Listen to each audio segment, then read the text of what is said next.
Since I'm at home all the time, I've been using headphones a lot more than usual, and I've got a lot of them that I can grab, but for the last 3 months or so, I've been grabbing these every single time.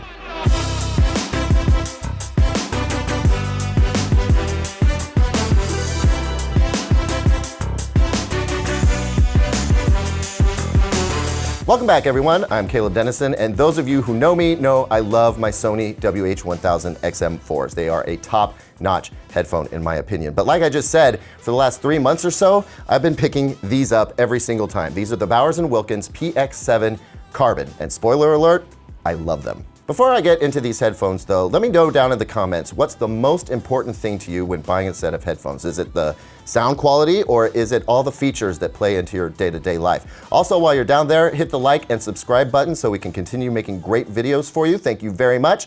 Now let's get to it.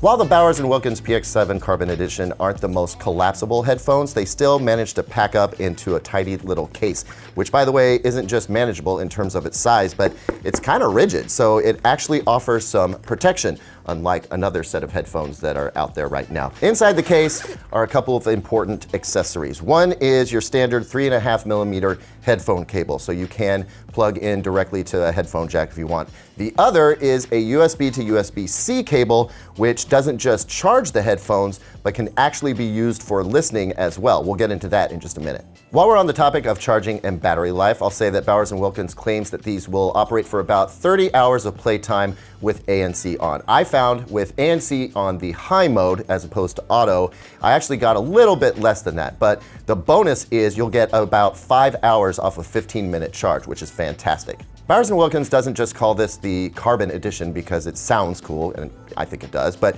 because of the materials that are actually used in these headphones. This is a woven carbon fiber composite, and it's extremely light as well as being extremely rigid. Bowers and Wilkins says it was inspired by race cars, and I get it. I mean, they are very easy to twist around, very malleable. I never worry about these breaking. But more important to me is the lightness. They do not weigh you down. These are extremely comfortable headphones to wear. Adding to the comfort are the other materials in use as well. On the ear cups, you've got the traditional leatherette covering up a memory foam. It's very plush and squishy. You get the same stuff on the underside of the headband too. So when you put these on, they seal well and they feel really great on your head. They also feel very good in your hands because they've covered the top of the headband and the ear cups with a really nice sort of woven fabric. On the exterior of the ear cups is another little design feature unique to the Carbon Edition, and that would be this sort of laser cut surround on the exterior of the ear cup. And then obviously you've got Bowers and Wilkins putting their name right there. So everybody's gonna know what you're wearing. I don't know how you feel about that, but I certainly have no problem with it. On the back side of the right-hand ear cup are a series of controls. The power button I like. It's one of those sliding power buttons, kind of like a rocker switch, which is very easy to use and turn on. You don't have to press and hold and hope that you get it to turn on. I have a problem with that on the Sonys actually. And then you've got volume up, volume down, and a middle button here, which pulls all sorts of tasks. So it can play, pause, advance, skip. Depending on how many times you press it, it'll also answer your phone calls or hang up or mute the caller. It's sort of a jack of all trades, master of none button, and it takes a little bit of getting used to. On the other side is one button, and that's for your active noise canceling. It'll cycle between off, auto, low, and high, and if you do a long press, it'll actually put you into transparency mode. That transparency mode, by the way, is very good. In fact, I'd say it's about the closest to the AirPods Max as I've heard. The AirPods Max definitely the reigning champ for transparency mode, but these get very close. And then there's the noise canceling, which is very good, but it is not as good as the Bose or the AirPods Max or the Sony XM4s. Those three are the reigning champs in the noise canceling field, and it's hard to get that good. A lot of work went into that.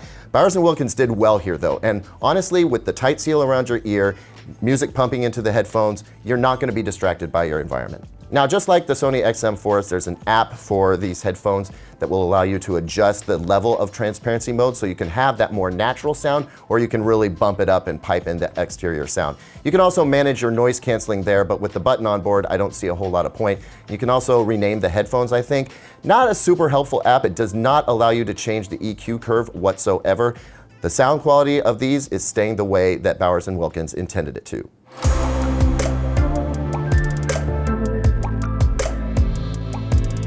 So these are obviously wireless headphones, and they support aptX HD, which is a nice audio codec.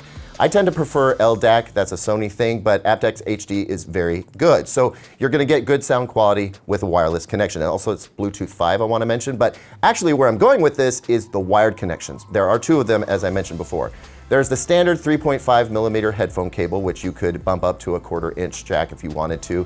I like plugging this into my Dragonfly USB DAC so I can use it with my laptop or desktop computer. That sounds excellent. Of course, you're bypassing the DAC inside the headphones when you do that. But if you don't want to do that, as I mentioned before, you can plug in a USB cable, go into the USB-C port of these headphones, and listen that way. That'll use the DAC inside the headphones, which, as I'll elaborate on later, sounds very good. But the real cool thing here is that it'll also charge the headphones while you're listening, which is something that most wireless headphones just don't do.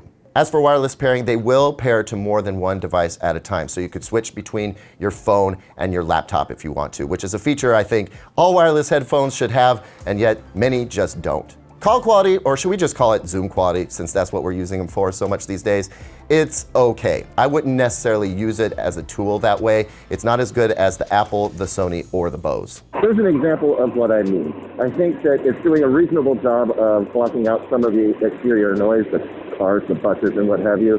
But my voice sounds a little bit digitized and a little bit distant, and that's not just because I'm wearing a mask, for sure.